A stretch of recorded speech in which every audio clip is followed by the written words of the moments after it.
శ్రీ మహాగణాధిపతయే నమః. శ్రీ గురుభ్యో నమః. శివాయ గురవే నమః. మహాలయ అమావాస్య మహిమాన్విత అమావాస్య. భాద్రపద మాసంలో అమావాస్యని మహాలయ అమావాస్య అని పిలుస్తారు. ఈ అమావాస్య కృష్ణపక్షం చతుర్దశి రోజున ప్రారంభమవుతుంది. తరువాతి రోజున కూడా కొనసాగుతుంది. ఈ పర్వదినాన పరమేశ్వరుని పూజిస్తారు. ఈ అమావాస్య రోజు పరమేశ్వరుని పూజించడం వల్ల అన్ని సమస్యలు దూరమై జీవితంలో గుర్తింపు, పేరు ప్రఖ్యాతలు పొందుతారు. పూర్తి నమ్మకం, భక్తితో ఈ 2 రోజులు శివుణ్ణి పూజించాలి. అయితే శనిదేవుణ్ణి కూడా ఈ అమావాస్య వేళ పూజిస్తే జీవితంలో ఎదుర్కొంటున్న కష్టాలన్నీ తీరిపోతాయి.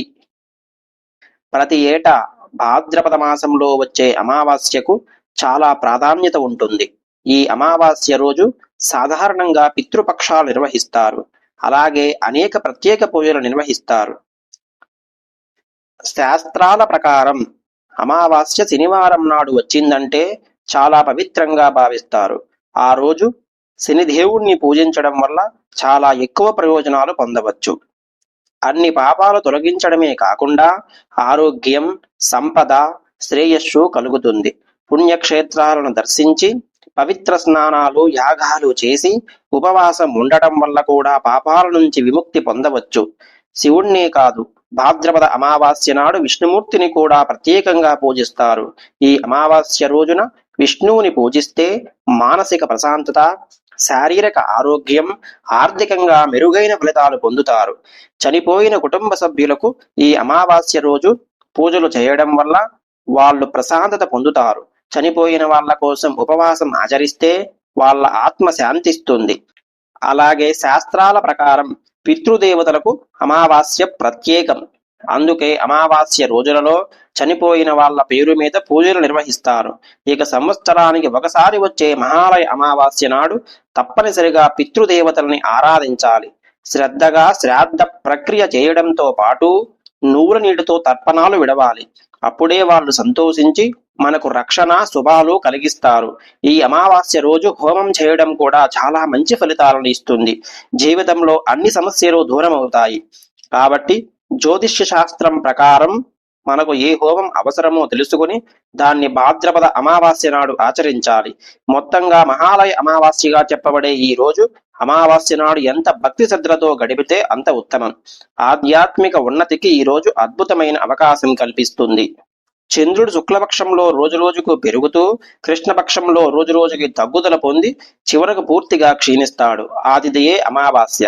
భాద్రపద మాసంలో వచ్చే అమావాస్య, ఆశ్వయుజ అమావాస్యలు చెప్పుకోదగినవి. భాద్రపద అమావాస్యను మహాలయ అమావాస్య అని, ఆశ్వయుజ అమావాస్యను దీపావళి అమావాస్య అని పిలుస్తారు. ఈ 2 అమావాస్యలు పితృదేవతలకు సంబంధించినవి. ఆషాఢ పూర్ణిమ మొదలు 5వ పక్షమున అనగా ఆషాఢ కృష్ణపక్షం, శ్రావణ 2 పక్షములు, భాద్రపద శుక్లపక్షం, వెరసి 4 పక్షములు గడిచిన తరువాత వచ్చేది 5వ పక్షం. అదే భాద్రపద బహుళ పాడ్యమి నుండి అమావాస్య వరకు మహాలయ పక్షం అంటారు. చివరగా వచ్చే అమావాస్యను మహాలయ అమావాస్య అంటారు. ఈ పక్షములో పితరులు అన్నాన్ని, ప్రతిరోజు జలమును కోరుతారు. తండ్రి చనిపోయిన రోజున మహాలయ పక్షములలో పితృతర్పణములు యథావిధిగా శ్రాద్ధ విధులు ఆచరిస్తే పితృదేవతలంతా సంవత్సరమంతా తృప్తి చెందుతారు. తమ వంశాభివృద్ధిని గావిస్తారు. వారు ఉత్తమ గతిని పొందుతారు. ఈ విషయాలన్నీ నిర్ణయ సింధువు, నిర్ణయ దీపిక గ్రంథములు పేర్కొన్నాయి. భాద్రపద మాసంలో శుక్లపక్షం దేవపదము, కృష్ణపక్షం పితృపదము. అదే మహాలయ పక్షము. మహాలయం అంటే మహాన్ ఆలయ, మహాన్ లయ, మహల్ అలం, యాతీతివ అనగా పితృదేవతలకిది గొప్ప ఆలయము. పితృదేవతల యందు మనస్సు లీనమగుట, పుత్రులిచ్చు తర్పణాదులకు పితృదేవతలు తృప్తిని పొందుట అని అర్థములు. అమావాస్య అంతరార్థం అమా అంటే దానితో పాటు, వాస్య అంటే వహించడం. చంద్రుడు సూర్యుడిలో చేరి సూర్యుడితో పాటు వసించే రోజు కాబట్టి అమావాస్య అన్నారు. సూర్యుడు స్వయం చైతన్యం, చంద్రుడు జీవుడే, మనస్సుకు అధిపతి. అదే చంద్రుని ఉపాధి. మనస్సు పరమ చైతన్యంలో లయమైతే జీవుడికి జీవభావం పోయి దైవభావం సిద్ధిస్తుంది. అదే నిజమైన అమావాస్య. చంద్రమండలం ఉపరితలం మీద నివసించే పితృదేవతలకు అమావాస్య తిథి మిట్ట మధ్యాహ్నమవుతుంది. అందుకే భాద్రపద అమావాస్య రోజున, దీపావళి అమావాస్య రోజున పితృదేవతలు పుత్రుడిచ్చే తర్పణములకు ఎదురు చూస్తూ ఉంటారని ధర్మశాస్త్రాలు, ధర్మ గ్రంథాలు తెలుపుతున్నాయి. మత్స్య పురాణ గాథ. పితృదేవతలు 7 గణములుగా ఉన్నారు. వారి మానవ పుత్రిక అద్భుత. పితృదేవతలు ఒక సరస్సును సృష్టించారు. ఆ సరస్సుకు పుత్రిక పేరు పెట్టారు. అచ్చోద సరస్సు తీరంలో తపస్సు చేసింది. పితృదేవతలు సంతుష్టులై ప్రత్యక్షమయ్యారు. వరము కోరుకోమన్నారు. ఆమె వారిలో మావసుడను పితరుని కామపరవశంతో వరునిగా కోరింది. యోగభ్రష్టురాలయ్యింది. దేవత్వం పోయి భూమి మీదకొచ్చింది. మావసుడు అచ్చోదను కామించలేదు కనుక అచ్చోద మావస్య అనగా ప్రియురాలు, అధీనురాలు కాలేకపోయింది కనుక మావస్య. కాని ఆమె అమావాస్య లేక అమావాస్య అయ్యింది. తన తపస్సుచే పితరులను తృప్తి నొందించిన అమావాస్య అనగా అచ్చోద పితరులకు ప్రీతిపాత్రమయ్యింది.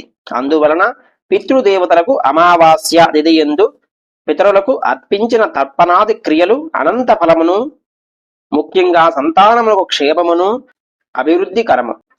తప్పును తెలుసుకున్న అచ్చోది మరల తపోదీక్ష వహించింది. జననీ జనకులను ప్రేమానురాగాలను అందించి మరణానంతరం కూడా వారి కోసం యథావిధిగా నైమిత్తిక కర్మలను ఆచరించి పితృతర్పణాలను ఆచరిస్తే వారి రుణం తీర్చుకున్న వాళ్ళవుతారని, పితరుల ఆశీస్సులతో వంశాభివృద్ధి జరుగుతుందని చెప్తుంది మహాలయ అమావాస్య. ఈ మహాలయ అమావాస్య రోజు ప్రతి ఒక్కరూ తమ తమ పితృదేవతలకు తర్పణాలను, శ్రాద్ధాలను ఏర్పాటు చేసి పితృదేవతల అనుగ్రహాన్ని పొందండి. శివభక్తి మోటివేషనల్ స్పీచ్ వీక్షకులందరూ ఈ ఛానల్ని సబ్స్క్రైబ్ చేయండి. సబ్స్క్రైబ్ చేసిన వారు లైక్ చేసి షేర్ చేయండి. తప్పకుండా కామెంట్ చేయండి. ఓం నమః శివాయ.